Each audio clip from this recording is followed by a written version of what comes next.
Pues quisiera presentarles al Searle de One Planet Community. Él dirige el programa de One Planet para América del Norte y está en el comité directivo para el programa mundial. Es consultor internacional, facilitador, empresario, especialista en estilo de vida sustentable, lidera el programa de One Planet Community y fue consultor de las Naciones Unidas en la FAO en Roma, del World Conservation Union en Bruselas, del International Development Research Center y del Ministerio de Canadá. Pues es autor de Green Living Manifesto.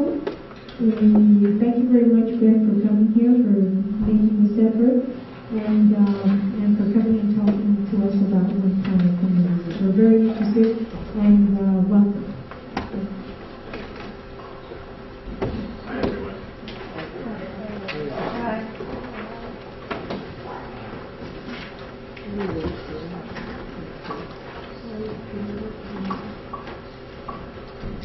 So I'm very excited to be here. I'm a little bit tired. I had to get up at 3 o'clock this morning to come on a plane to come see you. It's very cold to come from Ottawa, Canada. It's the capital of Canada. And we had our first snow yesterday. So for me, this is like my vacation. I really don't even want to wear a jacket. Wear my bathing suit in Kentucky. This is a real treat for me. Usually, when I give keynote speeches or presentations, it has to be 45 minutes. And so tonight, for the first time ever, I've managed to put together everything I ever wanted to say about sustainability and sustainable communities and one-time communities. I went back over 4 years of different PowerPoint presentations and put them all into one.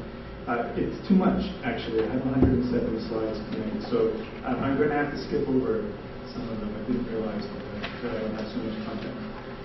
So if I skip over a slide here or there, please excuse me. But what I want to do tonight is introduce you to the very ambitious work that we're very honored to be doing with our partners. I want to talk to you about metrics, and I want to talk to you about people. So that's kind of the framework for our conversation. Tell you a little bit about my organization. Bioregional is a nonprofit environmental organization. It's based in London, England. And Bioregional has been around since 1995. And is very, very well known in the United Kingdom for sustainability, for doing a lot of different kinds of projects on sustainability. It's got a lot of recognition. This is some of the projects that we've done. This is one of our books, Bioregional Solutions. Prince Charles wrote the foreword to the book. As many of you know, Prince Charles has quite an interest in the built environment. It's a terrible trust for the built environment. Bioregional got its start in a very strange way, especially for those of us who are here who are architects or engineers. Bioregional first was founded by Corinne and Sue, and they noticed that all of the charcoal that was being used on barbecues in the United Kingdom all came from tropical rainforests. Right, so if you wanted to have a hamburger in London and you wanted to barbecue on a burger, you knew that charcoal had a huge carbon footprint because it was coming all the way from, let's say, Indonesia. It was probably an old-growth forest that was cut down to make that charcoal in the first place. Meanwhile, there were woodlots, so small forests all over the United Kingdom that hadn't been harvested in 100 years.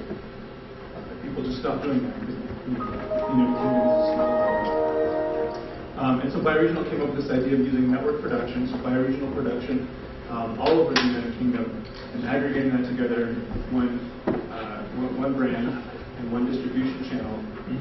And thus Bioregional Charcoal was born. Today, Bioregional's locally grown charcoal is sold in all the big supermarkets in the United Kingdom. It's one of the major bricks for charcoal.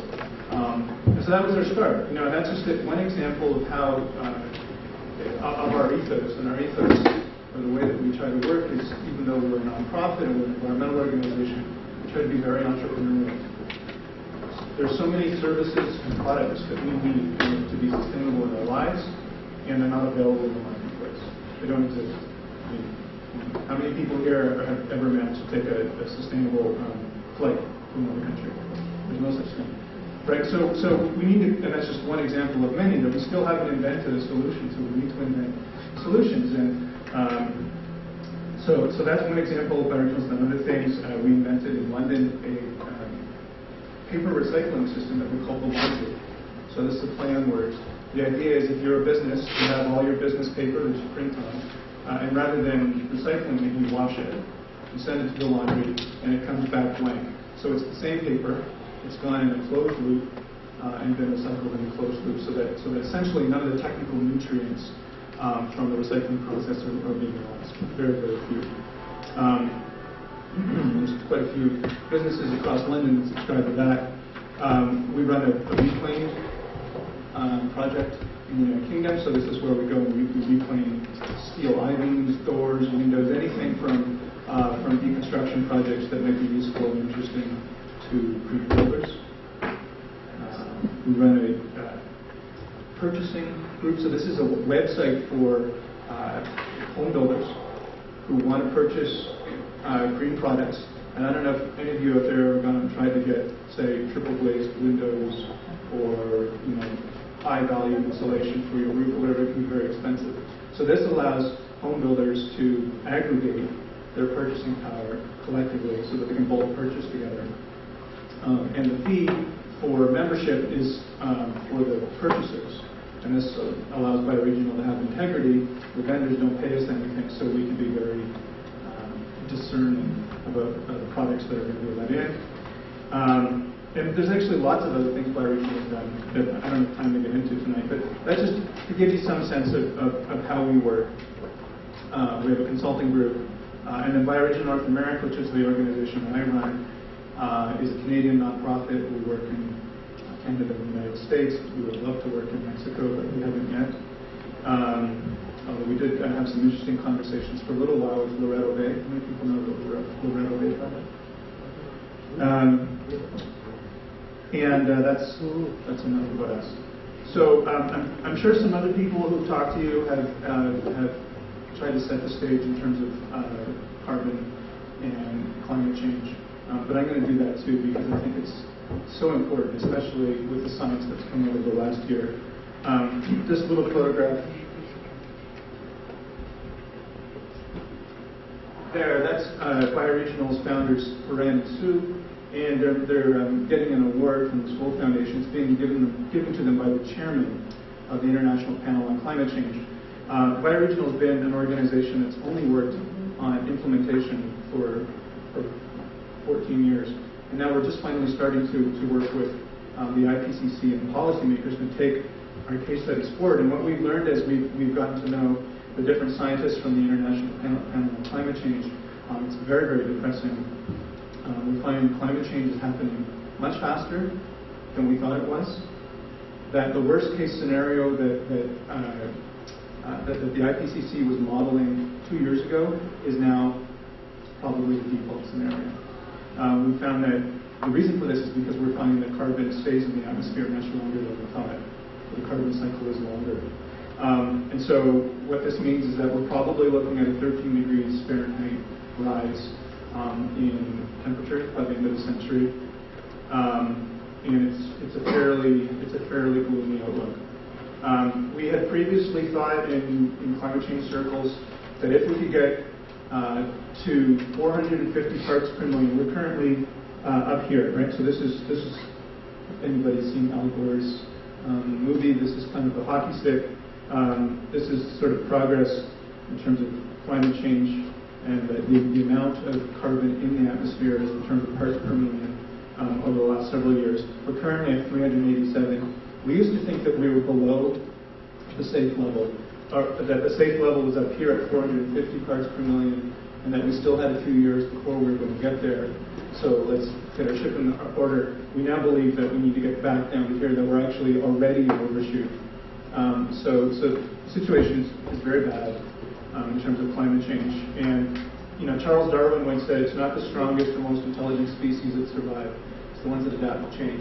And that's really, I think, the fork in the road that we're at today. We need to learn how to adapt to climate change as quickly as possible on a mass scale. How do you do that? I don't know if this is happening in Mexico, but in Canada, where I live, and in the United States, where I do a lot of my work, people are throwing green stickers on everything. Everything's green, right? And it's hard for a consumer to necessarily know what really is green and what isn't. That's going to work for a while, and then, just like with everything else, consumers, I think, are going to get very jaded and ask a lot of tough questions of vendors. And so it's going to be, I think, more and more difficult to pass off a mildly energy efficient home as a green home. And certainly in the market that I'm working most in right now, which is in California, consumers are already there. Now, California is a very kind of forward-thinking place to work. But if I asked all of you what sustainability is, I bet I would get 30 different answers, right? And we have a lot of relative ways that we talk about sustainability. We talk about it being more efficient than coke. I assume you do that here in Mexico. We certainly do it in the United States. But who is to say that it's actually sustainable? Or we talk about reducing greenhouse gas emissions to 1990 levels. Well, we now know that 1990 levels probably aren't sustainable. So these are relativistic ways that we measure things, and the problem is that if we don't have one speed limit for the planet, for everybody on the planet, that everyone's going to take advantage of these relativistic measures. So I'll give you an example of this. In California, where I do a lot of work, this is basically energy consumption per square footage in the home from 1960 to 2000. And you can see this really wonderful plateau right here. So it climbs along with the rest of the United States, and then all of a sudden it plateaus. And the Californians feel pretty good about themselves. They've become more energy efficient, while the rest of the nation has continued to climb in terms of energy consumption. But if you look at the absolute emissions, or the absolute usage of electricity in California homes, it's actually significantly higher. So it all depends. And this, by the way, this slide right here comes from the California Energy Commission. So this is what they go around and they talk to everybody about how good they are. But they don't show this one here that we put on the ground. And this happens, all over the place. And what we really, I think, have as a problem is we know that there's a really big problem, but we tend to measure only part of it, and we think that that's good enough. And what we really need are yardsticks that are big enough to measure the whole problem.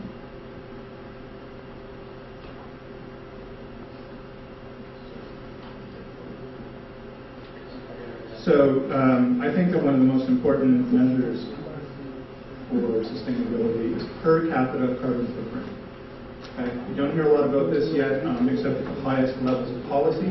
But in my opinion, this is how we should be measuring homes, communities, neighborhoods, cities, states.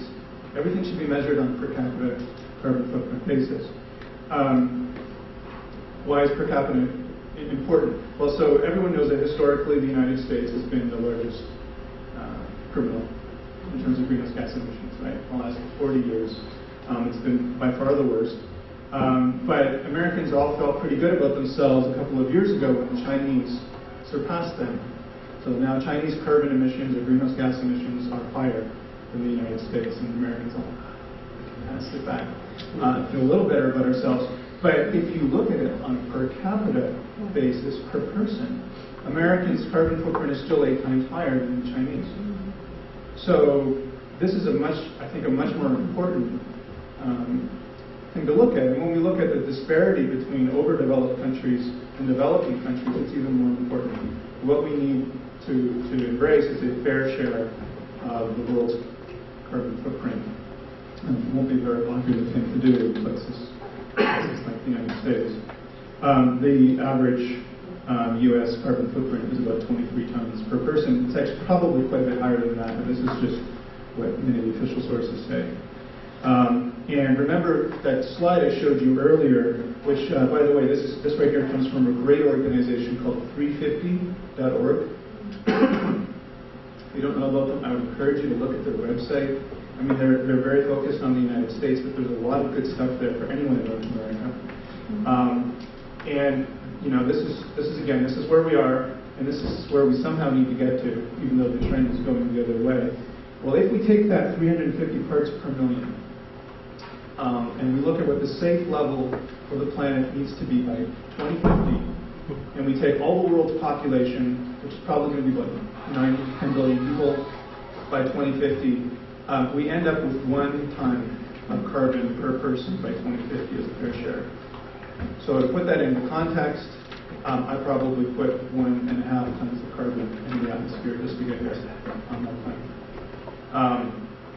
It's a very, very, very, very, very small number.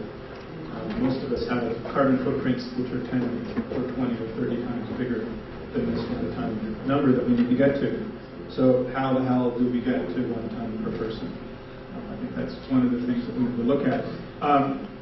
Per capita carbon footprint is also important if we can break it down into its components. And so here's the per capita carbon footprint in California, which is actually quite a bit lower than the United States, 15 tons per person. But here you see housing, right? And this is what all of us in the green building movement worry about. But look over here, and this is transport. This is twice as big, right, in the United States. And I'm sure it's a pretty big problem here in Mexico City. I drove through rush hour on the way to get to the hotel. There's a lot of cars idling, going very slowly. It's a problem that we have all over the continent. Yes, sir? Excuse me, it's 1.4 figure tons per capita per year, per week, per day. So I'm sorry, per year. Okay, thank you. Per year. And can I just say, please ask questions, even if you think they might be dumb. Ask me questions, because otherwise I'm just going to talk for 3 hours, and I'm really happy to do that, but I'd love to get your ideas. We're going to do something really participatory at the end, by the way, and really fun, but I have this kind of unique opportunity to share with you a lot of information, and I'm pretty excited to do it. So interrupt me. But, you know, after we look at transport, look at this. This is food. Right? People don't talk about carbon footprint from food very often. They might talk about organic food or local food, but this is just as big as almost as the housing footprint in California. Just as big of a problem. We should be spending just as much of our effort and energy on reducing that as we do on energy efficiency and getting our building footprints down.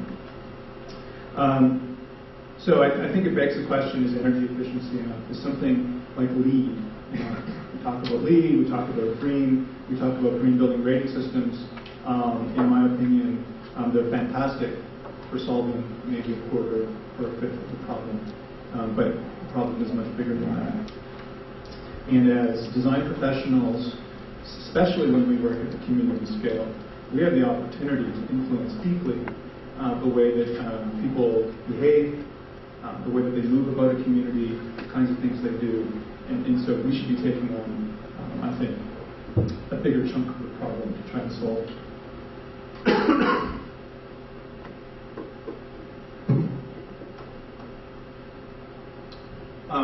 So per capita carbon footprint is one of 2 yardsticks that I think is really key. The other measure that I'd like to talk about briefly tonight is the ecological footprint. And it's also per capita. The ecological footprint has been called true north when it comes to sustainability by Paul Hawken. Basically what the ecological footprint is if we take all of the productive acres of land on planet Earth, so all the forests, all the farmers' fields, right, all the fields that produce fibers to make our clothes, you know, all the forests that are not just providing us with timber, but are sequestering our carbon. We take all of that land, it's a relatively small amount of the Earth's surface, and we're losing bioproductive land every year. The ecological footprint is a kind of an accounting system for the environment. It says, look, if we've only got so many billion acres of land on the planet, we've only got 7 billion people, soon 8 billion people, what is our per capita personal fair share of the Earth's bioproductivity? And what we find is that as a planet, we're now 140% over Earth's speed limit.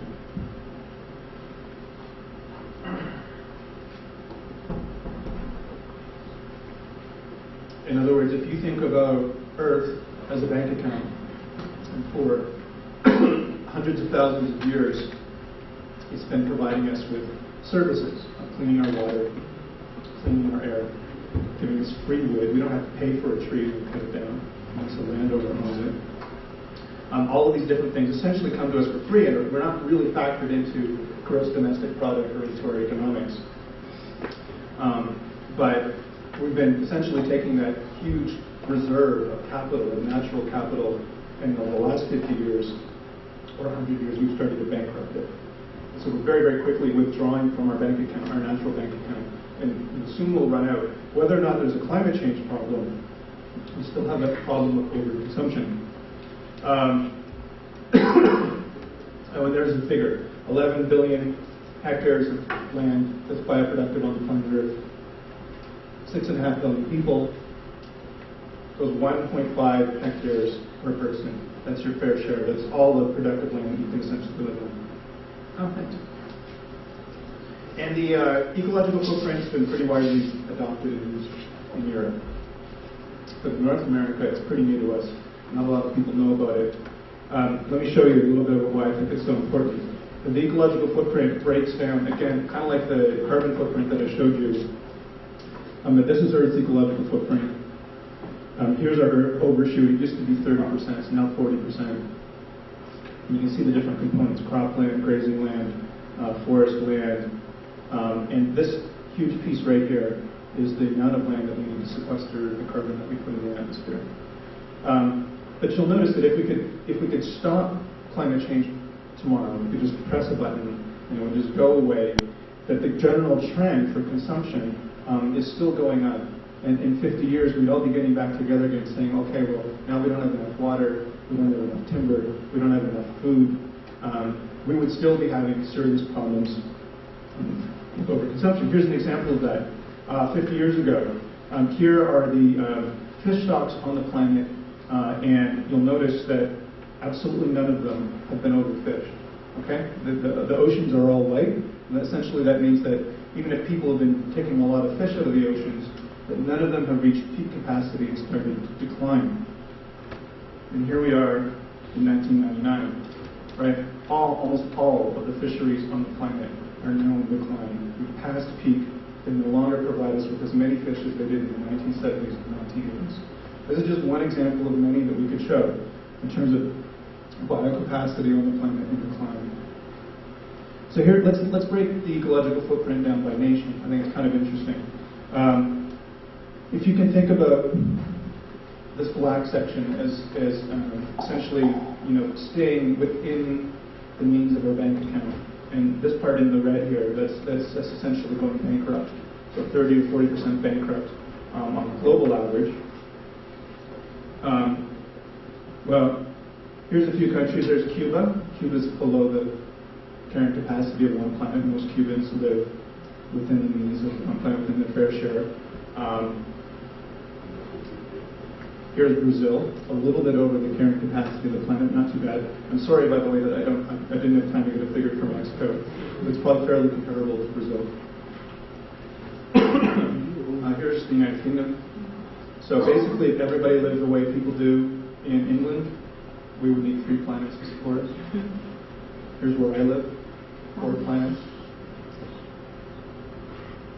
From the United States, 5 planets. And that's only surpassed by a little country in the Middle East called the United Arab Emirates. And they've got a big problem there. So clearly, the problem is different depending on what country you live in. Now, if we break down the ecological footprint of the United States, we see something really interesting. We've got 4 planets over here: food, housing, mobility, goods and services. And then we've got this other piece, which is bigger than anywhere else in the world. And this is basically the United States military, government, highways, U.S. infrastructure. So how many people here have ever tried to do an ecological footprint analysis of themselves on the internet? A few of you have. Okay. Well, if you try to do that in the United States as an American, you can never get below 2 planets, no matter what you do. It doesn't matter if you live in a cardboard box, right, and eat gravel, you still have, as long as you pay taxes, you still have at least a 2-planet footprint. And that's because of this huge piece over here that cannot be directly affected in your household, in your lifestyle. It's basically what your government is doing. And you know, this is true of all countries. It just so happens that the American societal footprint is bigger than other countries because they've got the biggest army and other stuff like that. So the only way that this can be influenced, this piece over here, is through activism. Right? This can only be influenced by the way that we vote, things that we tell elected officials, regulatory barriers that we try to remove. I'm sure you've heard from other speakers that sustainable development is illegal in most jurisdictions. So those are things that we need to tackle in addition to working on the built environment. Yes, sir. One question: what does it mean when the UK has so many planets? They consume resources that are not in their land. They import things. Absolutely. And the United States imports even more. And the Arabs that are way beyond, they don't have, they are surrounded by sand, so they bring everything, and that's why they have so many plants in the US. Essentially, yeah. If you look at where most consumer goods come from in the United States, it comes from China. Right? So we can have a very energy efficient American economy as long as we export production to China where they don't have a very efficient manufacturing economy. This is a global problem. Between the carbon footprint and the ecological footprint, I think it kind of gets rid of this gap between the rich and the poor in the world. The rich can continue to overconsume, and the poor can continue to be in a really difficult position, because both ecological footprint and carbon footprint, when we look at it this way, tell us that it's a universal problem, everybody's problem. The rich can't continue to overconsume, and the poor can't aspire to consume the way that Americans, for example, have traditionally done. So what do we do about it? So I want you to think a lot about overconsumption, because this is I think the other side of the equation, the other big problem in addition to carbon. Buckminster Fuller, the great architect, American architect, said, "You never change things by fighting the existing reality. To change things, you build a new model that makes the existing model obsolete." And that's what I want to talk to you about. I know that's what many of you in this room are excited about doing. But I think that the conversation we just had about metrics is really important. If our efforts to make a new model for a new society, a new way of sustainable living, are not being driven by real numbers that are actually about real sustainability rather than something that's kind of quasi-green, it's not doing enough. So bioregional, we've done some things with households. We wrote a book in the United Kingdom called One Planet Living, which gives you all kinds of ideas about how to improve your lifestyle as a person, whether it's talking about meat, which I'll talk about later, or sustainable beer, or using transit. All of it's in that book. It's a very British book, so I don't recommend it to people in North America. I've been working on a TV show that's Discovery Channel got this other channel that they launched called Planet Green. And this TV show is called Wasted. It's kind of cool. They basically show up at a house in New Jersey that probably has a 7 or 8 planet lifestyle, and they dump out their garbage on national television and kind of put the household to shame, make them feel kind of bad about their overconsumption. And then the people that I work with, we do an audit of the house, and we look at not just their furnace and their air conditioner and the building envelope, but we look at their diet, we look at how much they fly, look at the car that they drive, look at how much they recycle, and we provide them with a kind of recipe for their lifestyle.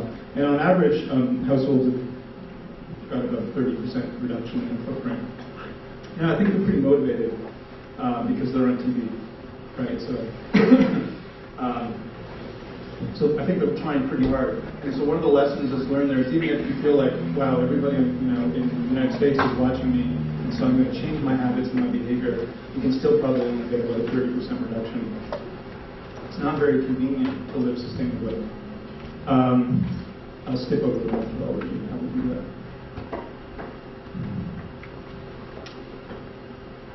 but there isn't financial savings usually associated with it, as well as the ecological footprint savings. We've also done events, so we did the sustainability strategy for the London 2012 Olympics. And we realized that it was really difficult to take on the entire Olympic Games, so what we focused on was two things, zero waste and zero carbon. So for example, we helped develop plans for a biomass power plant at the Olympic Games. So the Olympics are going to be about 50% of the power is going to come from renewable energy generated on site from waste wood. You'll hear me talk about waste biomass as a terrific energy supply for district energy a little bit later. But most importantly, zero waste games. That basically is like delivering 12 million meals over 60 days of doing that without generating any waste. One of Bioregional's speakers actually left and went to the Olympics, and she just runs zero waste at the Olympics now. It's a huge challenge, and we learn lots from that. But what I want to spend most of my time talking to about is neighborhoods. So this is a project that you're looking at. It's called BedZed. How many people have heard of it? A few? Cool. Caroline, I think you've been there, right? Yes, I do. You can tell everyone at the end whether I'm making this up or not. BedZed is a project that we started in 1996, 1997. Bioregional wanted an office. We found this crazy radical architect. His name was Bill Dunster. And Bill wanted to make a solar neighborhood. And so the two of us, we got together and we basically found a site, came up with a concept for 100 homes, commercial space, and in that this would be like a living laboratory for sustainability, that everything you can think of in terms of sustainability features, we would put in there.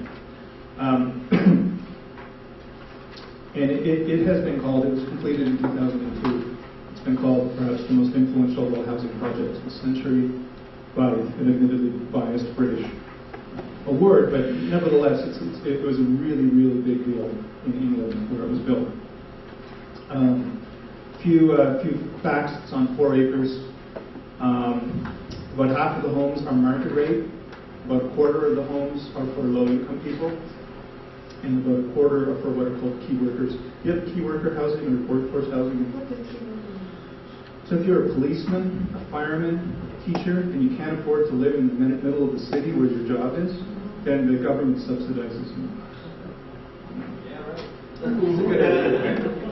Yeah. Anyway, so that's why there's lots of fun. There's also work units. So Bioregional, we have our headquarters at BedZed.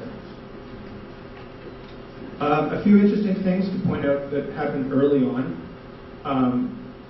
Because we were projecting such a radical decrease in carbon from the buildings, we were actually able to negotiate a reduction in the purchase price from the municipality that owned the land, essentially because it would help them achieve their own carbon reduction targets.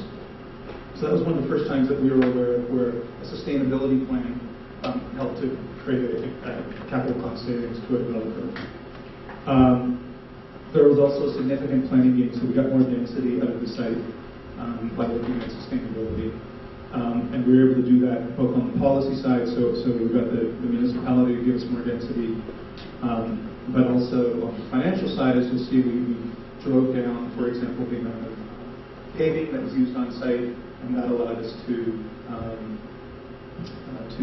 spend money on sustainability features in other ways. There was a sales wait list for this project. There was about 1,000 people waiting to get into 100 homes for a couple of years. It sold very quickly. And it continues to sell a lot. I think I left the slide out, but today a home at BedZed sells for a 20 or 30% resale premium over a comparable home built at the same time. A little background. So way over here, this is like downtown London. And if you get on the train at Victoria Station, you can all the way down this train. It's about 25 minutes. This is really out in the suburbs. It's not a very nice suburb. This is the BedZed site, and right behind it is the major waste treatment plant for the area. It's built on a landfill on contaminated land. And this is a cutaway view of the design. I'll come back to looking at some of the features of this in a minute. This is the developer. So we finally found a developer to actually do the development. They're called Peabody Trust. And they're what's called in the United Kingdom a social housing developer.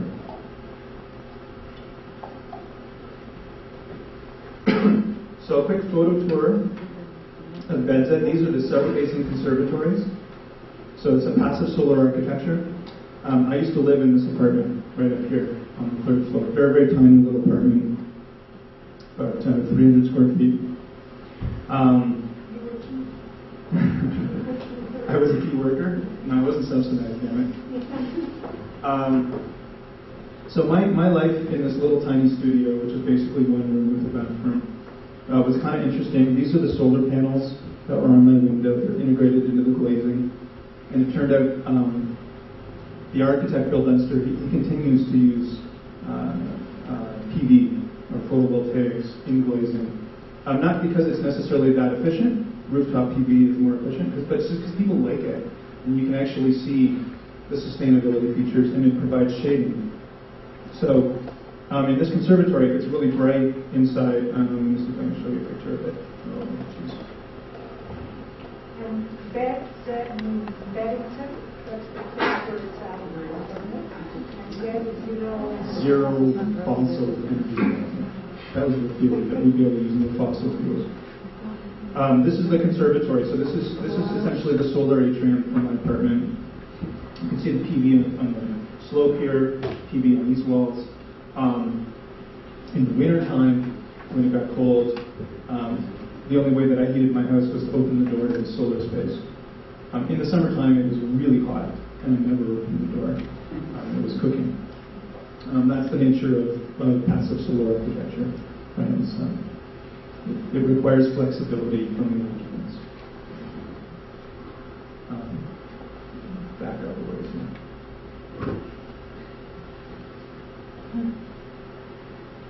Okay, these are our rooftop gardens. So everybody has a rooftop garden, or a garden of some sort, which is very important to the British. I like that, Galveston's.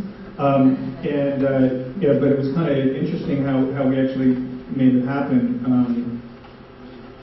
For example, this is an apartment here, 2 floors, and their garden is over the bridge on the roof of this person's house. Right. If you're up here, like my apartment, your garden is out front, and for some folks down here, their garden is in their backyard. So it just depends. But we found a way to basically get everybody a garden. To get 100 homes, on 2 acres of land. Pretty high density without going more than 3 stories.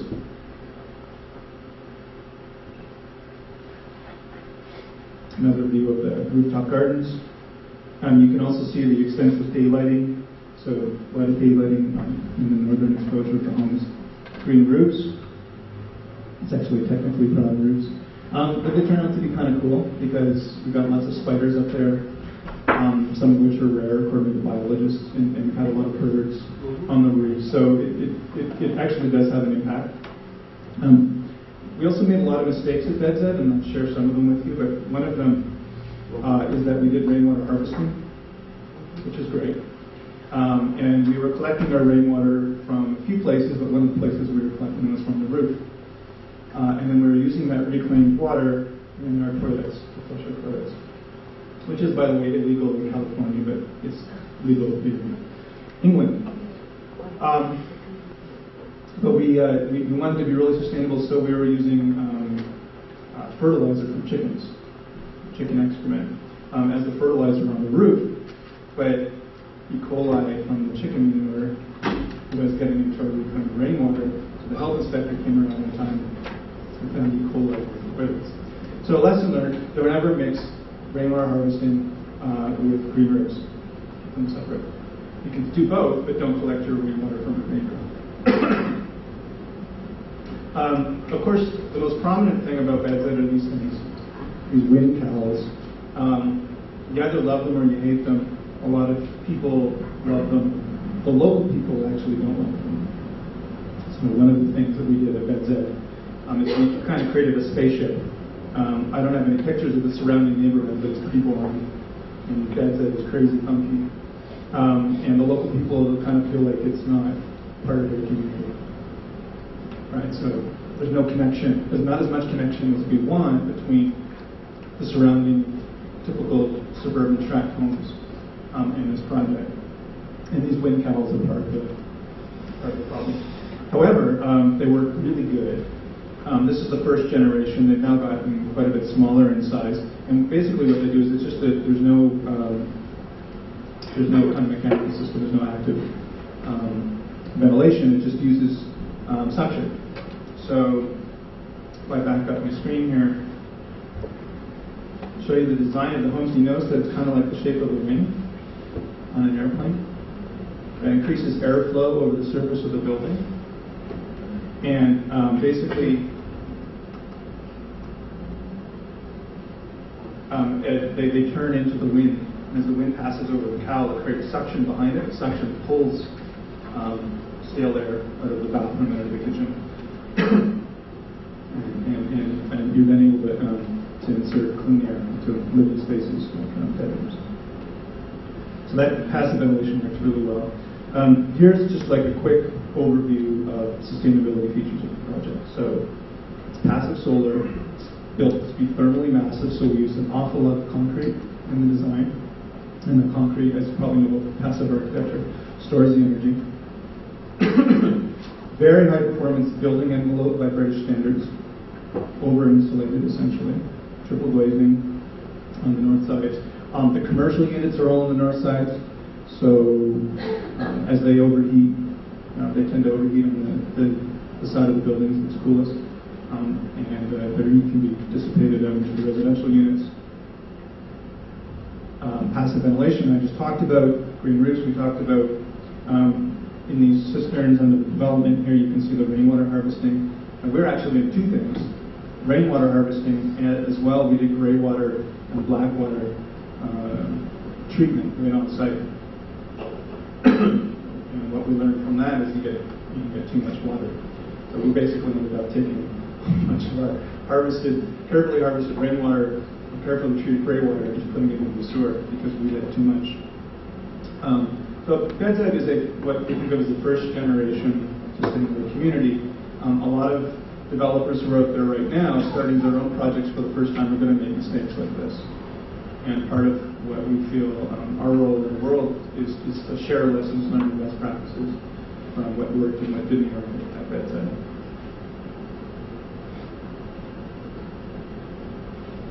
Here's another view of Beds Ed, and this will help us talk about transport a little bit.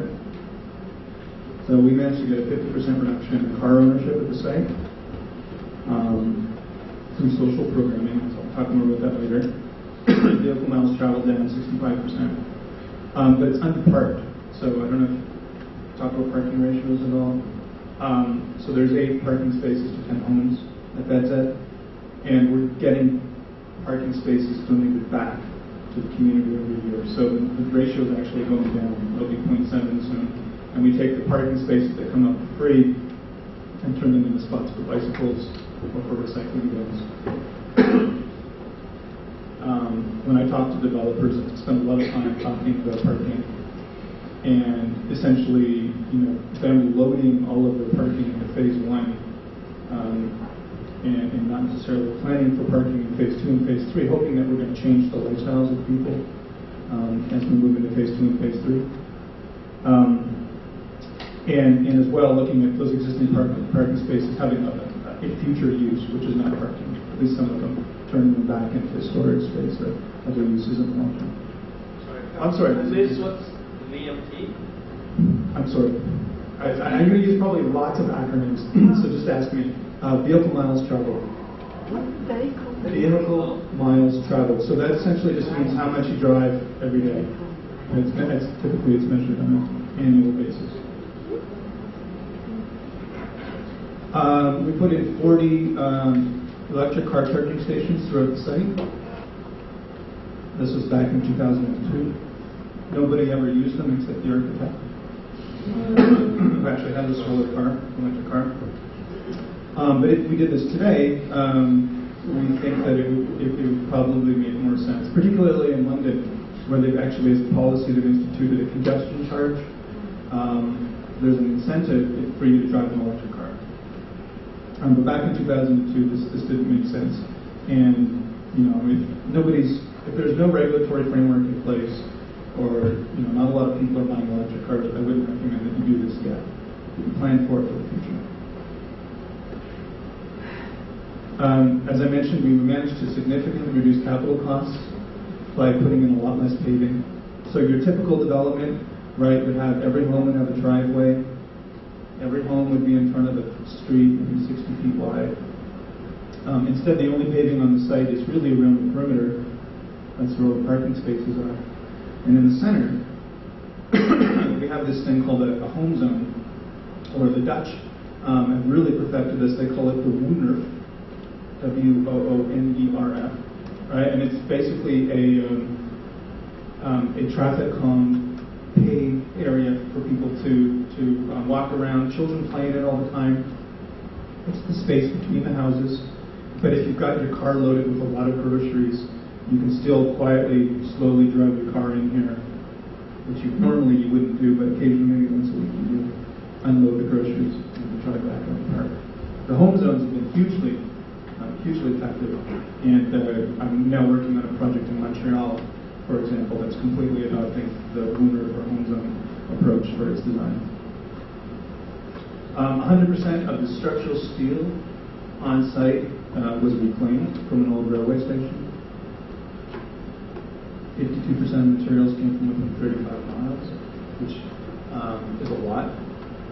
I don't know of any new projects that have managed to do that. That's in the kind of compressed economy of London. Which basically is, it's like the only city for the island that really counts. So everybody, all the manufacturers are there, and the source material is pretty local. There were significant water reductions, 24 gallons less water per household. 58% less electricity usage. So between these two last figures, utility bills at Bedzet are way lower. And when I lived at Bedzet, I spent a lot of time talking to the residents, serving the residents. And one of the things that they told me is they felt trapped. That they loved living at Bedzet so much, partly because of the social dimension, which we'll talk about in a minute, partly because it was cheap, right? Their monthly operating costs were much lower than if they lived in a conventional home.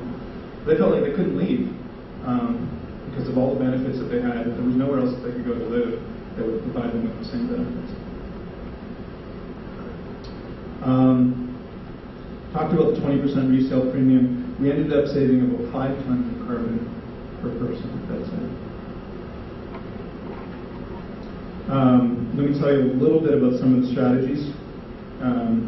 By the way, we have 10 principles. I'll talk more about them later, but you'll see them as I run through the slides here. Zero carbon is our first principle for sustainability.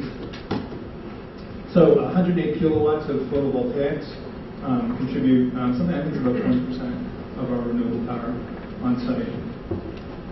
This was the most significant contributor. It's a combined heat and power plant. It's pretty small scale. It's only 130 kilowatts. But basically, what it does, it's a system that takes wood waste, pulls it up in this big robotic arm, puts it into a gasifier. The gasification process creates two things. It creates heat, which in most power plants is waste, and it creates gas. And the gas basically goes into a diesel generator, a nautical diesel engine, which when it runs produces electricity for the project. And the waste heat we put into water supply under the roads into every home. So the source of hot water for all the homes came from this one power plant.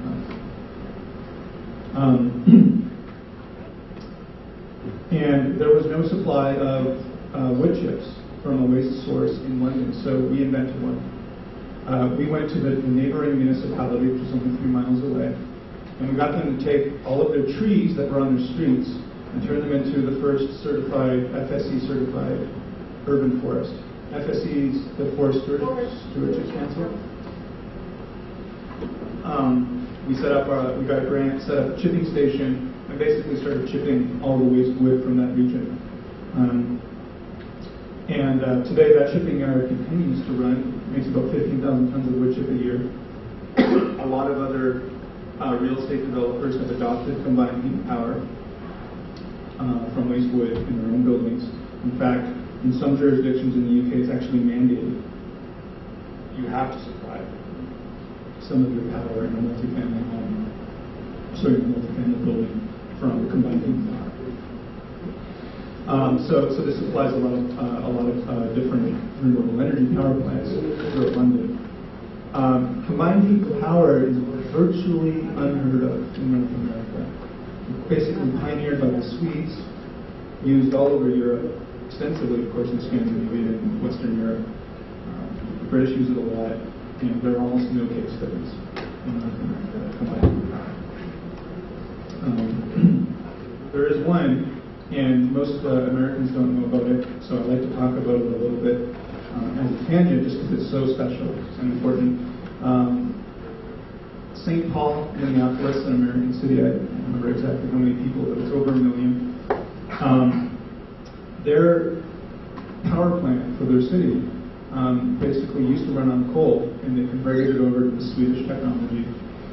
They take 300,000 tons of wood every year, convert it into wood chip, dry the wood chip, combust it, create heat and power, and they heat and power about 80% of the downtown commercial district, as well as quite a bit of residential. So this is a fantastic example of renewable energy generation and also making use of a waste resource that otherwise would probably go to landfill. Doesn't work everywhere. In some jurisdictions, waste wood is already kind of being used and shipped effectively, so you have to do a study for your area to find out whether there's a supply of waste wood, basically whether it's going to landfill or not.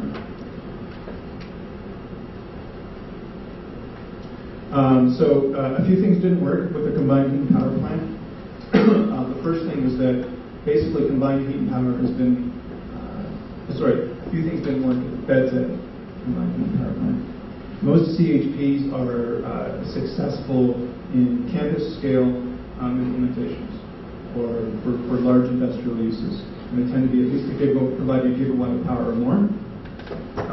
Ours was very small, and it was one of the first small ones that had ever been developed. As well as it did produce some noise, and the municipality said, well, you can only run it during the day, you can't run it at night. That violates a bylaw, and it was never designed to be operated some of the time. It was always intended to be on all the time. So we had problems with it, and basically the combined heat and power plant was essentially a failure. Worked for a couple of years, provided 39% of our electricity and all of our heating, but ultimately, 39% of our production in carbon ultimately didn't work, and we still haven't found a way to replace it. The BEDZ project is just too small. If this was a project that was 1,000 homes, it would be easy. We'd just take any one of the market-tested combined heat power plants that are used in universities and big pulp and paper mills, and we would just move that. But we did find that it saves 52 tons of carbon a year from PV and 538 tons of carbon from the combined heat power plant. So almost half of our carbon savings at BEDZ came from generating renewable power on site. Lesson learned, energy efficiency isn't enough. In fact, only 9% of our carbon savings was in the building envelope, but 40% was in supplying renewable power on site. Or you don't necessarily have to do it on site, but we believe it's really important that you generate 100% of your demand for power using renewable sources from a new source, either on site or let's say from a wind farm, which is within a couple hundred miles, that as the developer you've invested in, you can guarantee that that's a new supply of power. Sustainable transport. I talked a bit about it, but this right here is kind of cool. This is a car club. So in the United States, they call it zip car. Do you have car clubs here in Mexico? No. It would make so much sense in Mexico City. Car club is where like 10 people all drive 2 cars. They share the cars. And there's a system that lets you check the car out with the library book. And if you go and drive to the other side of the country, they charge you a lot, but if you go and drive to the grocery store or you do the normal chores you do in daily life, it's very inexpensive. It's less than owning your own car. It saves quite a bit of carbon. Every car share club car takes about 5 cars off of the road. And it's been very successful at BetZ. It was really interesting to track user adoption of the car club. So we had some people use it at the beginning, and we only had 2 cars. I talked to one of the residents who was a single mom, and who, because she was a single mother, she really needed to have a reliable way to get her kids to daycare, and she needed to be able to go to groceries. So she didn't even want to use the car club at first. But as she saw her neighbors use it over time, after 3 years, she decided, you know what, it seems like it works pretty well, and I'm going to give it a try. And so, even though that was difficult for a single mom, she made that transition. I can't remember the statistic, but it's about 25% of people who live at BetZ have gotten rid of one of their cars or used the car club as their only car. So that was very successful. That was London's first car club. Today they're all over London. They're certainly all over a lot of cities in Canada and the United States. But what we find with car clubs is you can apply the permaculture principle. Remember the permaculture principle, where you need things that you're going to be doing a lot in the zone closest to your house, like your garden. You don't want to be charging half a kilometer out to your garden. You want it really close to your home. Well, the same thing applies for car clubs. So you basically, if you've got a large neighborhood development, you need to spread your cars out throughout the development. Not just do the logical thing that the car operator wants to do, which is to put all of them in one parking space in the middle of the development where they can control it. But it works, adoption will work a lot better if you've got it close to people's homes. And they don't have to walk far to get to them. I talked about some of the statistics from the Sustainable Transport Strategy at BetZ, but we basically have saved 2 tons of carbon per person just from sustainable transport. It's a combination of the car club, the fact that it is a transit-oriented development project that's near a rail station, and that the residents all got together on their own and basically lobbied the municipality for a bike lane to be built out in front of the project, which is something that the developer, Bioregional, the architect, none of us had anything to do with. But we can take responsibility for starting to create a sustainable culture at BetZ that help the residents, put together some other transportation strategies. So 27% of the carbon savings came from that. And 50% of residents at BetZ haven't flown in the last year. That's a fairly low number for being most people fly more than that. And if you're wondering why I say that's important, aviation is our largest growing source of carbon emissions on the planet, and we don't have a solution for it. There are no low carbon airliners. What about offsetting? Offsetting is... Normally I pay for that offset. So what do you think about that? Personally, I think that offsets are not valid. I'm trying to choose the right language. It's basically just a way that we can continue to do business as usual and feel less guilty about it. I'll give you an example. Let's say that you want to offset your carbon with a landowner who's got a forest, right? So his trees are going to not be cut down because of your offset. Do we know for sure that the landowner was actually going to harvest those trees? No. So we're not sure whether that's really a savings. Even if those trees are never harvested, market demand for lumber hasn't gone down. The trees are just going to get cut down somewhere else. So there's no net savings in carbon. And it's just a way, especially for companies that, even for those of us who fly a lot, like me, I'm a huge hypocrite. I fly a lot. I have a huge carbon footprint from aviation, a very small carbon footprint the rest of my life, but in comparison, aviation footprint's enormous because I travel a lot and talk to people like this. As far as I'm concerned, there really is no good carbon offset. Transportation, we've done extensive surveying of residents at BetZ, and only 43% of people actually use a car to get their groceries, which again is very low in the UK. I'll skip the materials. I think I told you about the reclaimed metal. There's a very interesting story around food at BedZed. We have, I don't know if I've got a picture of it. Yeah. So because the land is contaminated, we can't grow food in the soil, but we do have these bins where we grow food. And 45% of people at BedZed in 2007 were growing food either in these bins or in their gardens, on their homes, their sky gardens. There's an organic food box delivery program, and let's see, 85% of people use organic food, and 47% at BedZed will choose it over more expensive food, or less expensive food. And the food box deliveries, about 24 to 25% of people at BedZed have organic food delivered regularly to the house every week. And another 18% have it delivered from the supermarket rather than from an organic producer. So that added up to 10% of our carbon savings, which I'd say was just this food strategy looking at organic food and doing some education. I'll skip over water, but not this. This is the living machine that we installed at BedZed.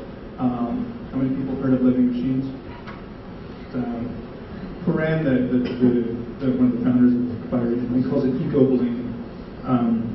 That this is probably something that we shouldn't be doing in sustainable communities.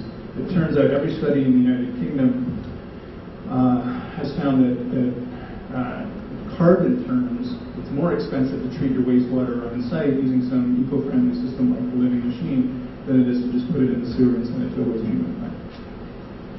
So there are actually usually carbon efficiencies from just going with typical waste treatment. In this particular instance, we harvested all the black water from the toilets. These different vats basically had microbes and then broke down the material. But we did not create a business plan for the long-term operation of this. It all kind of depended on the one guy who was a volunteer. And when he retired, this fell into disuse, and the living machine was shut down.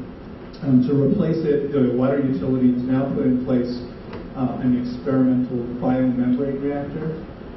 Membrane bioreactor? I can't actually remember the acronym. Membrane bioreactor.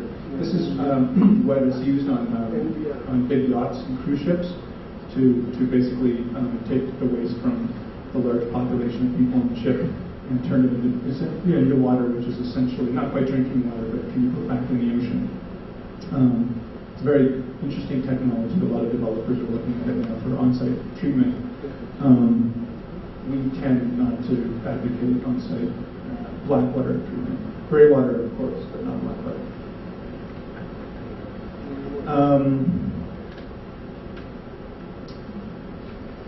Do I have a slide that is that not better? Yeah, it's way down there.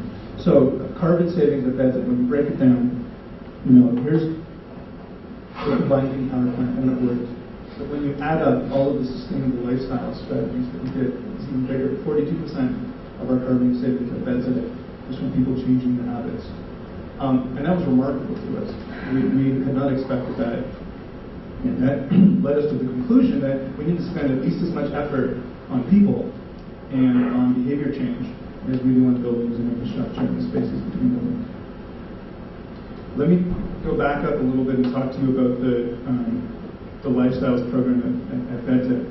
So we had a lifestyles officer who was employed at BedZed for a year and a half. And her job was to welcome people when they moved into the community. She gave them a kit that included information on the local bike shop, transit maps, information on the car club. She would actually take you out for a drive in the car club. And this was actually part of the sales process as well. It was integrated into the sales suite. She would educate you on how to compost. She would usually show your kids how first because there's worms and it's kind of cool. And she would talk to you about the organic food box delivery scheme. She would basically indoctrinate you over a series of months in the sustainability of the project. And the unintended outcome of that program was that we needed a place to kind of sometimes have these workshops, so we took a spare office at BedZ and we turned it into what we called the Z Bar.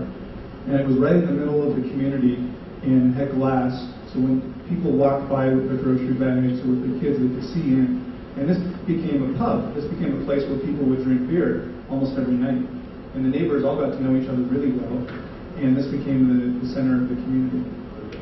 This created what Jane Jacobs called the magic of the sidewalk encounter, right? That institutionalized it. How many people have heard of co-housing? Okay, so co-housing, something you might want to look into. Co-housing is a movement that's very strong in the United States, but it's also in Canada and Europe. And the idea of co-housing is not about the environment, it's about building neighborhoods where people know each other really well. And it's like designed so that you'll know each other very well. And everybody who lives in the community gets to vote. Like if someone new is going to move into the community, you get to vote on whether they can come in or not. And you get to vote on how it's run. And it's very exclusive. You know, it's kind of for people who used to be hippies and now are, you know, successful urban professionals, but still want to kind of have that communal feel. But there are, so it's not really a mainstream movement, but it's a very important movement to look at because it has highlighted or found ways to create very strong community connectedness amongst the people who live there. It turns out that one of the things we did by accident at BedZ is a core activity that you do at an intentional community or a co-housing community, and that is to make a bar or a community center right in the middle of the project where people will go on a regular basis. There's all kinds of things that increase the quality of life at BedZ that we never really planned. There's a book club, there's a movie club. The residents take care of each other's kids for free. You know, they do child care. They do what the British call swapping and scavenging. So, you know, if I have an old bookshelf that I don't want anymore, and my neighbor needs a new bookshelf, rather than going and buying a new one, I let everybody know I got this old bookshelf and you take it. And in terms of, I don't know if you guys have heard of the expression eyeballs on the street. It's an American expression for creating safety in our neighborhoods by having people look out the windows often, knowing their neighbors. BedZ is in a neighborhood which isn't terribly safe, and there's quite a bit of crime. But BedZ itself is an extremely safe place because everybody knows each other. So if you're, you know, like a young woman walking home at night and all of a sudden some shady character starts following you, you know like 20 people at the community that you go and run into their home and knock on their door. So it helps to increase safety. And when we did a survey of residents and we compared them to people who work at Bioregional, we found that they knew 19 of their neighbors, whereas me, I'm a perfect example of knowing kind of my neighbors. So that's a lot about BedZ, but I've spent a lot of time on it because as a small project of only 100 homes, it created a huge change in the communities. The first project that was done to be truly sustainable, it inspired industry to change their practices, but more importantly, it inspired policymakers. So the UK enacted a new bill so that all new homes have to be zero carbon by 2016. And that came into effect basically directly inspired by BedZ.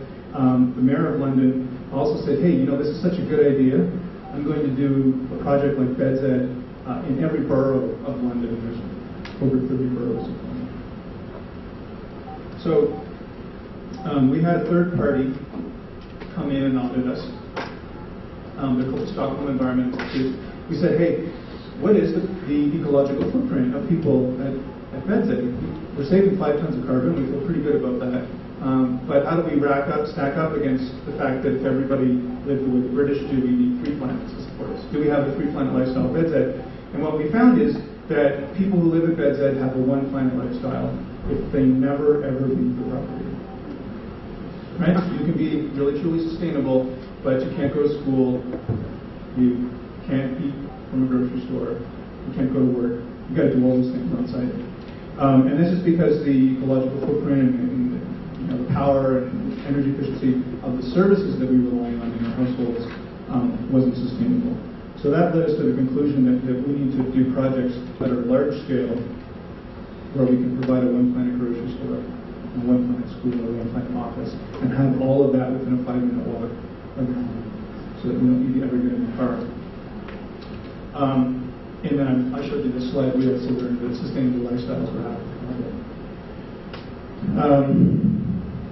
So out of that, we created the One Planet Communities Network. And this is basically a network of developments like BedZed, except for bigger and they're better, that are intended to capture the imagination of the entire country, the way BedZed did, and to set a new standard that's not just somewhat green or energy efficient, but that is truly sustainable and that actually targets true sustainability. And we set metrics and performance targets to try to understand what true sustainability will mean in that jurisdiction or in that neighborhood. In the United States, of course, that means that we have to go from a 5-planet lifestyle down to a 1-planet lifestyle in 10 years. Because our goal for this program is to have all of these things done and truly sustainable by 2020, because we figure that it's going to take the marketplace 30 years to take these ideas and really mainstream them. So it's not intended to be a green building certification system that thousands of projects will ever use. It's for a small handful of projects that will be lighthouses in the countries.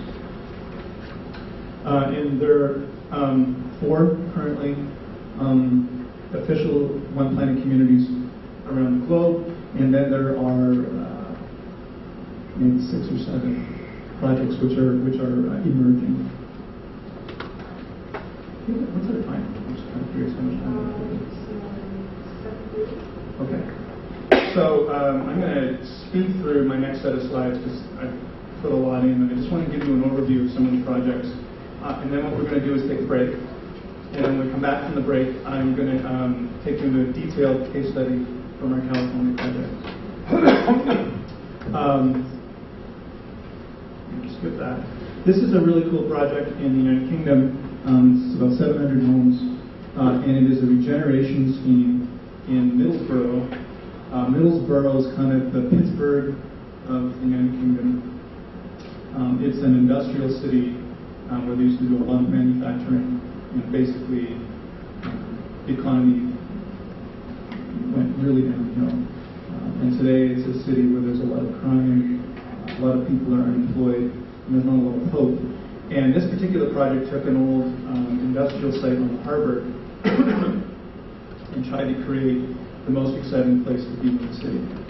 And this is just starting construction right now. But you can see the architecture is very funky. And they did a lot of things to make this into not just a plan for a sustainable community, but a plan for regenerating the entire city using this neighborhood as the starting point. It was very much targeted at youth. So young people in Middlesbrough are the major source of crime, major source of unemployment, and if they're smart or well off, they get the hell out of Middlesbrough and go to London or one of the other big cities. And so this was a strategy that was trying to say, hey, we're going to create a really cool place for young people in Middlesbrough. It's going to have funky architecture, it's going to be athletic, it's going to promote sustainability, and it's going to give people a reason to stay and get employment. So they've already started on site. They started on site last year. It's an adventure destination, so I think this is a cool concept. It might be hard to see on the screen, but you guys heard of wakeboarding before? You know, it's like water skiing, but with a surfboard, kind of. You have to do that behind a boat, right? Well, at Middlesbrough, there's a track on a pulley system for wakeboarding. It's powered by renewable energy, and so you can wakeboard all day on this track. Lots of people just kind of go around the track. There is going to be a mountain biking park. A whitewater river ride, which is again going to be powered by renewable energy. standing ways so you can practice surfing in England, and lots of other things that basically make it a really fun place to visit. This kind of the concept of the buildings is that you get all of your services all in one place. So you've got a little hotel, you've got a convenience store, you've got a concierge service. So it's a kind of an evolution of the idea of the lifestyles officer that Fed said. It's a place you can go that's in your building where there's a green concierge, and his job is to give you any services that you need that will help you become more sustainable. So do some of the things I mentioned earlier, educate you about the car club, about renewable energy, and so forth. I'll skip over to that. This is a project which is just finished construction in Brighton in the United Kingdom. It's only for 200 homes. But this project was delivered successfully within the conventional cost envelope. So there's no premium for making this a zero carbon building. The way that they did that is they eliminated parking. So this is a place where the only parking spaces, I think there's 4, the only parking spaces are for handicapped people. Otherwise, if you're going to buy into this project, you're going to buy into it without a car. It is right next to the train station. It's a very, very funky building. We toured it last year. And there's a lot more that I could say about its construction and some of the systems that were put in place. But what we, let's see if I can find. NEQ stands for New England Quarter. It's a larger redevelopment zone where they're doing other redevelopment. What really struck us when we toured the Brighton project was that we were there during construction, and we went and we visited the sustainable canteen. So all the construction workers eat sustainable food at a cafeteria on site. They get salads, they get organic fish, all kinds of different things that they eat. Now, most construction workers, right, would just bring like a bag lunch or some food from McDonald's or something. So this was pretty weird. This was actually like trying to get sustainability way down deep into the construction process. And it really worked. The construction workers all changed their behaviors. They started showing up to work on bicycles. They changed their diets. They got healthier. Some of them had skin problems went away. I mean, there was like a whole bunch of different things that happened just by thinking really carefully about sustainability during construction. And the One Planet approach is intended to do that in design deeply, in construction deeply, and then in operation and management as well. Really, really thoughtful about sustainability. The green caretaker and green concierge concept is really being prototyped at the Brighton project. So there's today, right now, you can walk into that building, ask for the green concierge, and go to their office and basically have all sorts of information about changing your behavior. This is a project that we actually inspired. I don't know if you've heard of it. It's called Masdar City. It's a city for 50,000 people in the desert in the United Arab Emirates, which was the country that had the higher carbon footprint or higher ecological footprint than the United States. And we did a study after BedSet. We commissioned a study for a 2,000-home project in London called Z Square, and that study tried to close all the loops. So we looked at anaerobic digestion. We looked at nothing leaving the property. We looked at everything, all the waste that was being generated as some kind of resource that we would either generate compost or fuel or energy from. Our partners in doing that were Foster & Partners. It's a very famous architecture firm. And Foster & Partners, when they started consulting on Masdar City, they basically took the Z Square report and used that as the template for Masdar City. We also did the Sustainability Action Plan for Masdar City. This is a crazy project. This is, like I said, 50,000 people, brand new built city in the desert.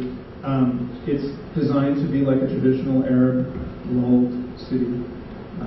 It's got a lot of really traditional design elements to it, which makes sense because 200 years ago, Arabs knew pretty well how to live in desert conditions. Today, they tend to build a lot of concrete structures, which are terrible in hot arid climates.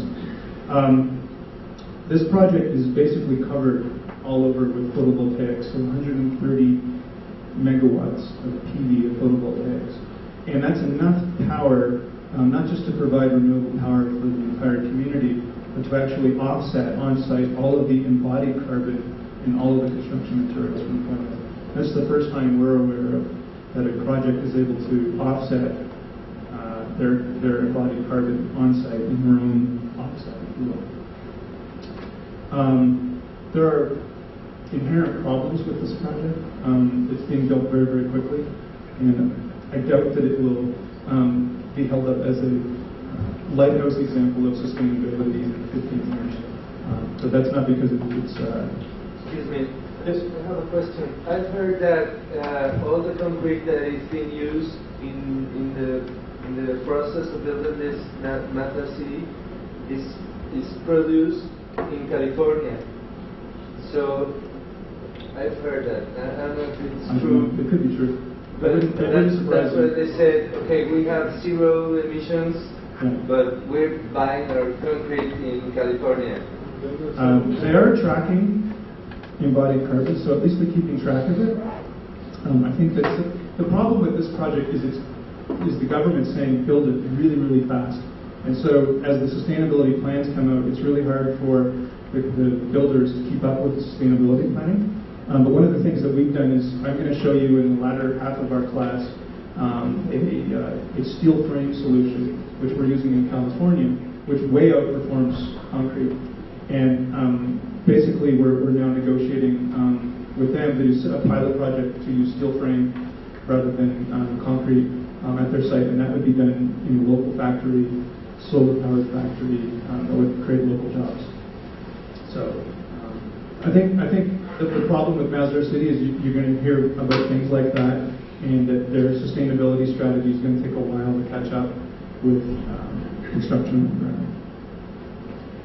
This is a project in Portugal that's really cool. It is 6,000 homes, and it's been deemed a project of national importance. It's supposed to create 11,000 jobs. And this is built on a site that is 12,000 acres that's been totally degraded. It's been quarried, so they've been strip mining it. It's full of invasive species, particularly eucalyptus, which is really bad in this local climate. And this project, originally, there were like a dozen different landowners. They were all going to do development all over the site. And we worked with them, and the World Wildlife Fund, WWF, worked with the landowners to basically come up with a model for compact development in the center of the project and take everything else and restore it to nature. So this is Europe's largest reforestation program, private reforestation. 11,000 acres of land is being turned back into natural habitat, either wetlands. This is a really important zone for migratory birds, but it's also being planted with cork. So, let's go through some slides here. So this is a cork tree, and cork has been harvested traditionally in Portugal for thousands of years. And that's where we get our cork from, for our wine bottles, from a cork tree. And the cool thing about a cork tree is you can get cork out of it every 10 years without killing the tree. So it's a sustainable harvesting that you can do. You just have to have enough cork trees. And so this 11,000 acres of land is basically being replanted with cork. And in 40 or 50 years, the people who live there are going to have a huge sustainable industry, which is also a traditional Portuguese industry, right on site. The other innovative thing that I'll mention about Mata this December before I move on, actually two of them. One of them is there's no cars. So if you're a tourist and you're coming to this project, you park your car at the gate, and everything else that's going on inside the development is happening in electric cars or alternative fuel shuttles. And the other thing is they've implemented a small tax on every home for conservation. It's a conservation tax. The project happens to be, I'll see if I have a photo of it. You can kind of see here, here's the site. You can see these mountains off in the distance. These mountains are home to Europe's most endangered species. It's a lynx. It's called the Iberian lynx. And so there is a tax. If you buy a home here, a small percentage of your home purchase will go into a conservation fund to fund the conservation of the Iberian lynx, who happens to be only a few miles away in the mountains behind your house. So that's the first time we're aware of a conservation tax in a home building situation.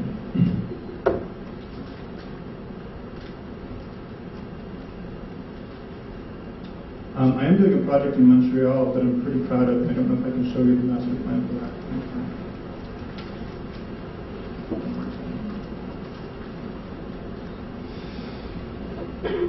This is a golf course in Montreal. And I think you'll probably know the golf courses are not very sustainable. It's right in it's an urban infill project. It's very, very close to downtown. It's about 150 acres. And let's see if I can map it right now. Nope, doesn't look. Okay, well, I just have to tell you about it. It's basically a, no, that's not it. No, it was in a PDF file I wanted to show you. Anyways, we've been working quite a bit on this project, and what we're going to do is take half of the land of the golf course and turn it into an eco park. And in the eco park, we're going to classify open space by biodiversity. So we are going to have a zone for biodiversity, which is high biodiversity, which means that you wouldn't be able to see any difference between that land and if you went into the middle of the woods in Montreal. There'd be as many species on that part of the land. There's a setback, so basically dogs and people aren't supposed to go into that zone. Then there's a medium biodiversity zone, which would be more like formal parks, for example, but where we're using indigenous species as much as possible and mixing that with edible landscaping. One of the interesting things we've learned about edible landscaping is if you want to eat fruit and nuts on your own land, you can't just use indigenous or native species. So all the laws that we sometimes put in place in terms of smart growth or whatever that say you must use indigenous species, we need to make an escape clause for on-site food production and trees and shrubs. Anyways, the medium biodiversity zone. And then we're even counting things like soccer fields, because it turns out that a soccer field or football field is a great hunting habitat for like a hawk or an eagle. So we've taken open space, and rather than saying it's all green space or it's all open space, we've broken it up and we've assigned values. So we know that 30% of the site is going to be high biodiversity.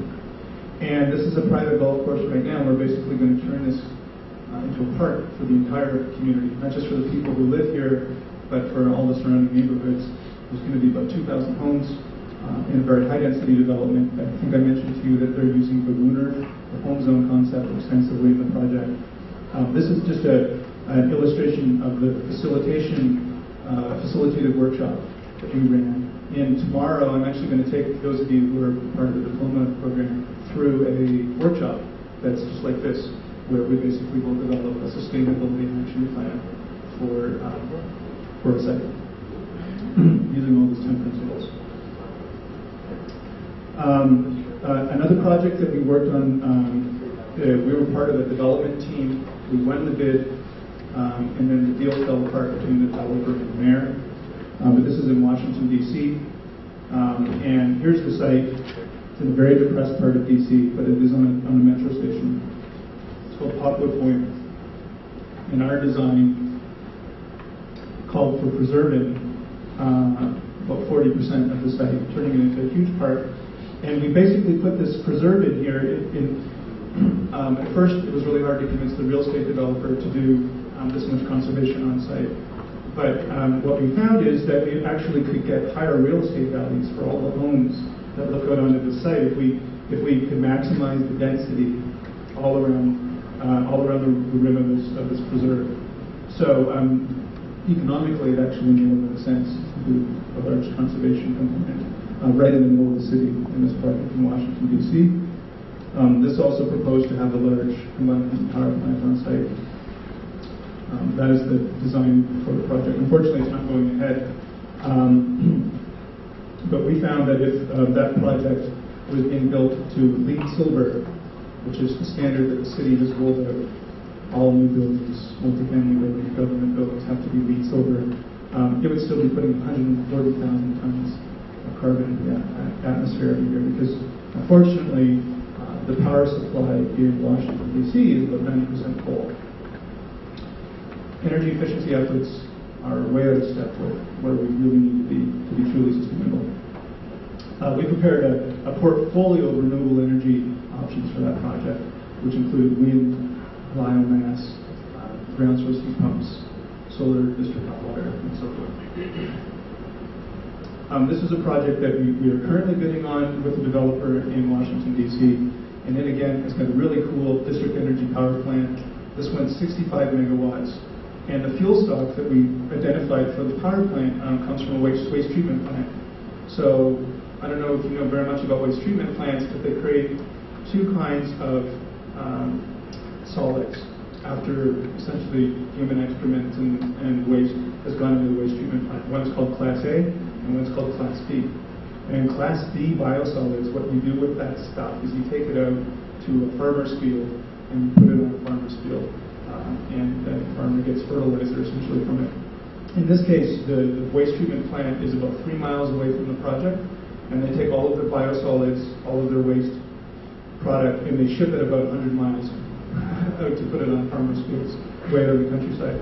So our proposal is to use that as fuel for a combined heat and power plant that would provide power not just to this neighborhood, but to the jail, which is right next to the site, and to several other anchor customers.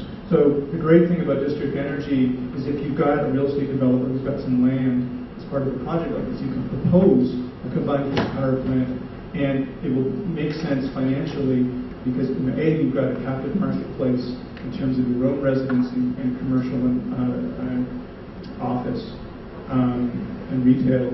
But then secondly, most of these urban infill projects have got hospitals, schools, jails, large institutions next to them that also, over a 15-year period, are going to need to change their heating system, their cooling system, and can become clients of a district energy plant. So that kind of brings me to the end of my overview of One Planet Communities, and I want to spend a good hour talking about Sonoma Mountain Village in California. But I think everyone's a little sleepy, even though I know it's ton of content, it's stuff in here. So why don't we take a break? And what do you think, Caroline? 15 minutes? 10? 10 minutes. Okay, so what time is it now? It's 5 minutes to 8. So if everyone can be back 5 after 8, that'd be great. Thanks.